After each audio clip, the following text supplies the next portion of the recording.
Hello guys, so plus 10 years makeup alert. Makeup mistakes that women still do. Mostly I can see it on women 50 plus, but also sometimes 40-year-old women and sometimes even 30-year-old women. And because of these mistakes, these women are not only looking dowdy, but also it gives them plus 10 years of age. And why I think it's mostly women 50 plus, they've been here longer. They've lived through the decades, which had different trends and different aesthetics. And when we're living our life, we are of course absorbing a lot of visual information that is around us. First, we're looking on our mother or women that surround us. And again, as I said, each decade has its own trends. I understand this a lot, that many women, as far as they were admiring someone in the past, maybe this picture just stuck on them for several decades and they love it still, or they just don't look in present time. Now, makeup itself is a very wide subject, and in one video I'm not gonna teach you all the basics of a modern makeup. I'm just gonna discuss the biggest mistakes that I see that women still do and they are not aware about them. Mistake number one, which I see so often on women 50 plus, is they underdraw their lips. They think that the lips is inside their mouth, so they're doing something like that. And actually, if you really look closer to a person's lips, they don't finish inside of the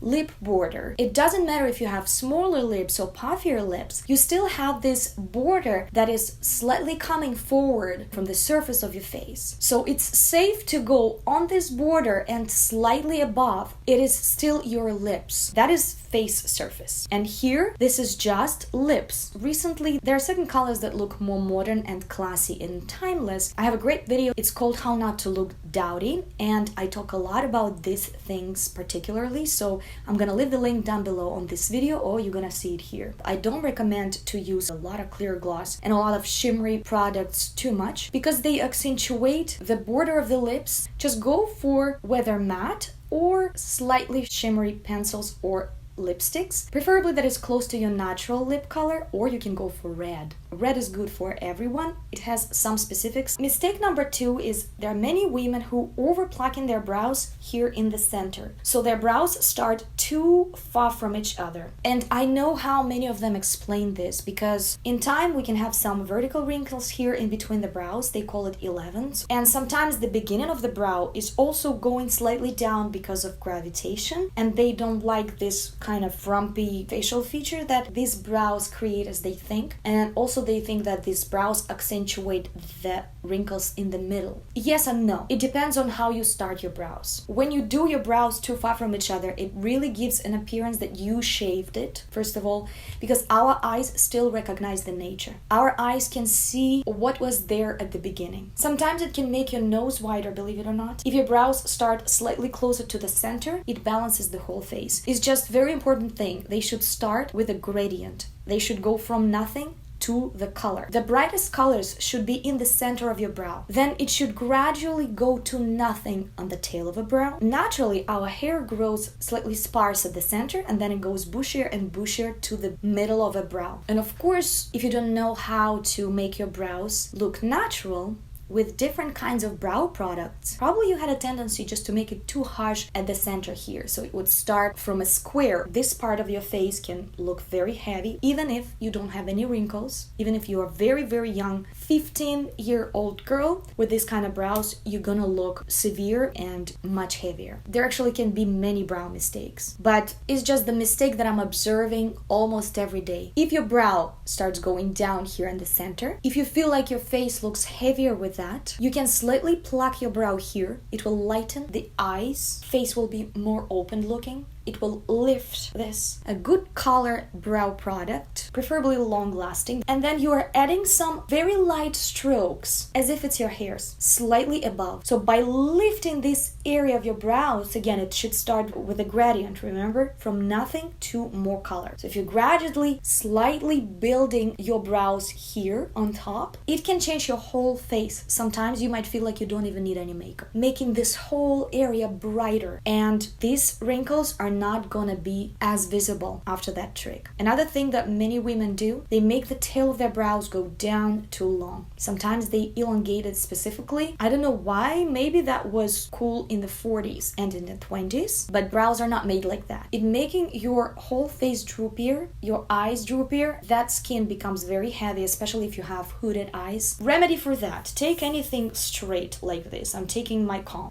And you should look in the mirror straight and place it right under your brows, where the beginning of the brows in the center here, below the brow. When you place in that, and just check where your brow ends. If it ends at the same line, it is where you should go. You shouldn't go lower than that. It preferably should finish slightly above, but not too much above, because our eyes are comparing all the shapes all the time. If your tail of a brow is too high, then unintentionally we're gonna look at you and compare your tail to the beginning of your brow. The higher your tail is, the lower the beginning of the brow will be. And the lower the beginning of the brow, the more angry and old we can look with that. So the end of a brow preferably should not be too high as well, but it's quite safe to put it slightly higher than the beginning of the brow. Some girls have very lifted brows, but also they start here quite higher, and everything here starting high and stretched, not as low. So sometimes you can get away with that, but also it depends on the face. So I would not recommend it. Go for classic things. They will always work wonders for you. Now, teeth. If your teeth are very yellow, if your teeth are sensitive, there are stripes that many people use. It doesn't give any sensitivity to the teeth, and even in 3 times of you using them, you already will see your teeth are much wider. Or you can just go to your dentist or try to find on internet. Maybe there are some things that you still can do to make it slightly whiter. Today there are loads of ways. Very good thing to invest in your smile. It's one of the basic things for your beauty. Now, number 6, frosty underbrows. It's probably 80s habits. In the 90s, in 2000s, it was still on trend, and I don't recommend it to anyone. Foundation under your brows would be enough. It's just creating that line between your brows and your skin under eyes a bit more cleaner, a bit more tidy, but again, it's not necessary. If you don't put anything under your eyebrows, you will be good. Number 7, unblended under eye line, and there's still many women who do that. The remedy is very simple. You can blend it with a Q-tip. Let's say you really love that heavy eye makeup, bright eye makeup, smoky eye. Make this line as close to your lower lashes as possible. It's also very important because it looks really strange when you have your iris. Underneath you have this light line of your skin and then very dark line. It can look quite bright from the distance because it comes from theatrical makeup. And then make sure that on top it's balanced too, because some women, they do this trick from 2000s. They keep their upper lid quite naked. Droopiness can be exaggerated. Droopiness, that means the outer corners of your eyes can look slightly down like that and give you slightly sad or tired face. It looks very old-fashioned, very not aesthetically pleasing today. You don't have to use pencil for that, because pencil can really smudge, because pencil consists of waxes. So what you can do instead, buy yourself just a very neutral palette of eyeshadow. It can be just 4 colors. Brown color that is not too orangey looking, maybe something between brown and gray, darker gray color, darker brown color. Basically, you're good. So use slightly lighter color under your lower lashes. Use small brush for that. On top though, you can do lines without blending. That's fine. Number 9, I can see many women do that, and even women less than 50 years old. Gray tattooed brows. It doesn't mean that their hair is gray. I'm talking about really gray eyebrows. Their hair can be maybe ashy blonde or taupe brown or dark brown or even orange hair, redheads. It looks very strange, untidy. And even if you have gray hair, they won't save the situation with your tattooed gray brows. Mostly when women have gray hair, and especially light gray hair, and they used to be blondes, for example, in the past, taupe brown color is the color to go for their brows. So it should be cool brown color, brown with added gray to it, but brown with added gray, not gray, which is very important. If you are great and from the beginning you had dark hair, probably you have black brows or dark brown brows. Also safe to do that. Don't tattoo them with anything gray. It looks very bad, especially if it's tattooed. It looks like it was drawn with a marker. It doesn't have those natural hair strokes. If you already have that mistake, you can get an eyeshadow that is warm light brown, and then you can try to cover it a little bit just to balance that gray, just to add there a little bit opposite color on the palette, a little bit orangey, and just see how it goes, because it can balance your hair. But of course I do recommend you to remove that and just do your brows the way that they should be. Several more tips. Foundation is better to mix with moisturizer, because foundation can be a little bit too thick for you. Of course it depends on foundation, especially under eyes area, even out your tone. And don't worry about wrinkles. You can't even imagine how much it is not about wrinkles, because people who see you from the outside, they never look at your wrinkles. They look at your overall vibe, your overall look. This is why there are so many women right now, 60 plus, 70 plus, that are so stylish. You would not even think about coming closer and just try to count how many wrinkles they have, because it's not about wrinkles. It's about the concept. It's not about face shape. It's not about your big nose or small lips or droopy eyes or hooded eyes or double chin. It's not about that. In one of my next videos, we're gonna talk about hairstyles and hair colors that many women after 50 especially are still doing, and then making themselves 10 or 20 years older than they actually are. So stay tuned, subscribe on my channel, just so you don't miss this video. It's not about how much money you spend on your clothes. Yes, it's about investing some time and your attention on details and looking on different pieces and being inspired by ladies who you like. You don't have to copy women that you don't feel like them, because they can be out of reality for you. You can come and say, I don't want to live like her.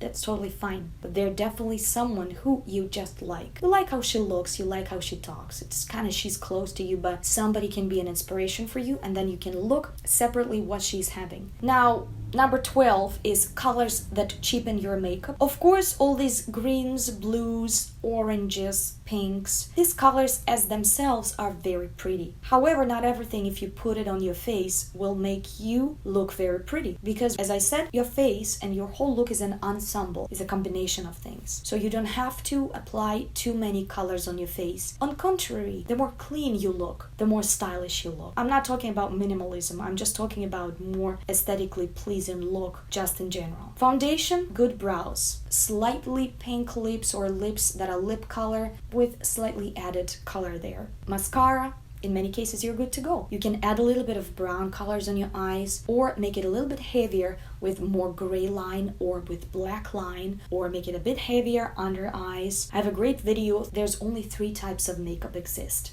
and I recommend you to watch this video. I'm going to leave the link down below. It will bring the order to your mind about all the makeups out there. So if you just follow these 3 types of makeup and try to do them on yourself using very classic colors, and your lips can be any color from more pale pinks, dusty pinks, darker rose pinks, and then we go to classic red. Of course, reds can be different. If you're scared of very bright red, there are loads of colors that look like red, but they're actually not red. For example, I have very red lipstick by MAC that looks approximately like that, but then I also have red velvety lip mousse, and it looks approximately like that. And you know what? During the day, it does look like red lips, but it's so dull. It kind of blends with my face. Very casual. You will feel much more comfortable with that if you are scared of bright reds. Some women who are a little bit more brave, they can go for darker colors and Bordeaux and eggplant, even for some occasions. I know women 60 plus and 70 plus who rock these lipsticks, but again, in this case, it's especially important not to underdraw your lips. The more dark your lipstick or lip pencil is than your natural lip color, the more you can overdraw your lips. And the last one, too many colors on your face, and especially blush. I talked about too bright colors, but now I'm just saying about too much color in general. Even if you take the most neutral colors, maybe you use a contouring palette or something. Maybe you're using blush that is warmer color or cooler color. If you're using it in the center of your cheeks and it's a little bit darker than you need, it's not gonna look pretty. You don't have to have a lot of color in the center of your face. On the sides, yeah, you can definitely add a little bit on the sides just to narrow it down sometimes if you feel like it's just too wide on a special light or for the photos. But then don't overpower your face here. The more clean it is, the more expensive and aesthetically pleasing it looks, and actually the more photogenic it looks. Alright, those are the most important things that I wanted to talk to you about today. Stay tuned for the next video. It's going to be very interesting. Thank you for watching. Bye.